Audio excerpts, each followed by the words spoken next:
이고 아파트 단지 가운데 20%는 이미 재건축 재개발이 완료된 상태입니다. 서울시는 나머지 80%의 아파트는 앞으로 재건축 과정에서 기부 체납 형식으로 공용지를 확보해 녹지 등 공공시설을 지어 한강 조망을 확보하고 대신에 초고층 아파트 신축을 허용한다는 방침입니다. 예컨대 압구정동의 경우 층수 제한을 아예 없애는 대신 올림픽대로를 지하로 끌어내리고 기부 체납받은 15만 제곱미터의 각종 문화시설을 지어 시민에 개방하겠다는 구상입니다. 이렇게 되면 압구정동과 여의도, 잠실은 층수 무제한, 또 성수와 이촌, 반포 등에도 최고 50층짜리 건물이 들어서게 됩니다. 공간 구조가 개편이 됨으로써 지금처럼 병풍 모양으로 되어 있던 것이 이제 아름다운 수변 경관, 다시 말해서 스카이라인이 생겨나는 한강 수변 공간으로 변화되어 나아갈 것입니다. 하지만 일각에서는 사업 과정에서 부동산 투기 유발과 특혜 시비를 우려하는 목소리도 있습니다. 부동산 투기 문제가 이렇게 발생되거나 한다면 행정적으로 적절한 조치를 취할 준비가 되어 있습니다. 서울시는 올해 안에 법제화 작업을 마친 뒤 성수와 합정, 이촌 등 5곳을 전략 정비구역으로 지정해 통합 개발안을 마련하기로 했습니다. KBS 뉴스 황현택입니다. 네, 이 밖에 오늘 아침 간추린 주요 뉴스 전해드립니다. 감춰둔 비자금을 내놓으라며 전직 대통령 사위의 집에 침입해 돈을 빼앗은 일당이 경찰에 붙잡혔습니다. 경기도 광주경찰서는 전직 대통령의 사위 이모 씨의 별장에 침입해 돈을 빼앗은 혐의로 54살 김모 씨 등 4명을 구속하고 이들을 도운 굴착기 기사와 아르바이트생 28명을 불구속 입건했습니다.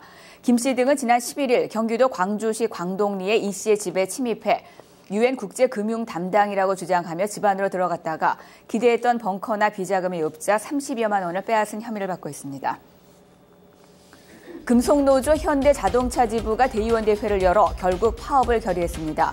현대차 노조는 회사가 심야 근무를 없애기 위해 합의한 1월 중 전주공장 주간 연속 2교대제 시범 시행안을 지키지 않았다며 파업 결의안을 상정했습니다. 올해도 파업이 이루어지면 현대차 노조는 1987년 설립 이래 1995년 한 해를 제외하고 21년간 파업을 하게 됩니다. 로또 1등에 당첨된 뒤 갈라선 사실혼 관계의 부부가 당첨금을 두고 다툰 소송에서 당첨금은 구매자의 몫이라는 법원의 판단이 나왔습니다. 서울고등법원 민사 12부는 남편 41살 최모 씨가 18억여 원의 1등 당첨금을 돌려달라며 옛 부인 40살 김모 씨에게 낸 소송에서 원고 전부 승소 판결했습니다. 재판부는 남편 최 씨가 재결합을 기대하고 돈을 맡긴 점은 인정되지만 이 사정만으로 최 씨가 당첨금을 김 씨에게 증여했다고 볼 수 없는 만큼 당첨금은 구매자인 남편 최 씨의 몫이라고 밝혔습니다. 주택금융공사는 다음 달부터 이른바 역전세 대출 보증 제도를 시행합니다. 주택금융공사는 전셋값 하락에 따른 집주인과 세입자 사이의 분쟁을 방지하기 위해 다음 달 초부터 전세 보증금 반환을 위한 대출 보증을 시행한다고 밝혔습니다. 겨울 가뭄이 지속되면서 전염병 발생 가능성이 우려되고 있습니다.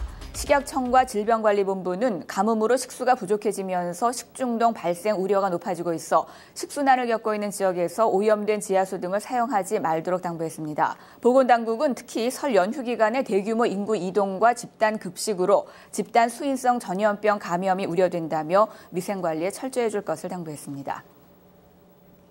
전래의 설화 서동요의 주인공인 선화공주가 지은 것으로 알려졌던 익산 미륵사가 선화공주가 아닌 다른 왕후가 건립한 것으로 밝혀졌습니다.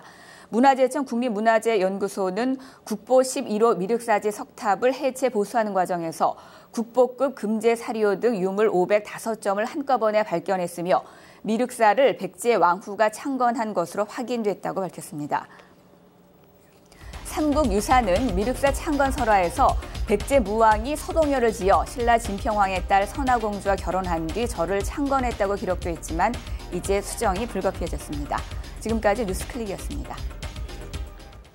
진짜냐 가짜냐 이 구속된 미네르바의 실체를 놓고 지금 진실 공방이 가열되고 있습니다. 네, 신동아와 인터뷰를 한 또 다른 미네르바는 자신들이 7명으로 이루어진 한 팀으로 구속된 사람은 가짜라고 주장했습니다. 네, 김지영 기자. 네. 자, 이렇다면 누군가는 거짓말을 하고 있다는 얘기 아닙니까?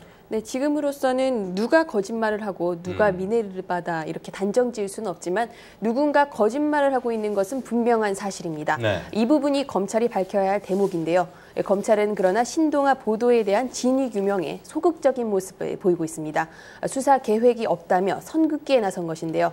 미궁 속으로 빠져들고 있는 미네르바 진위 공방, 의문점들을 정리해봅니다. 미네르바로 지목된 박모 씨는 구속 직후부터 신동아 12월 호와의 인터뷰 사실을 줄곧 부인해왔습니다. 신동아 부부는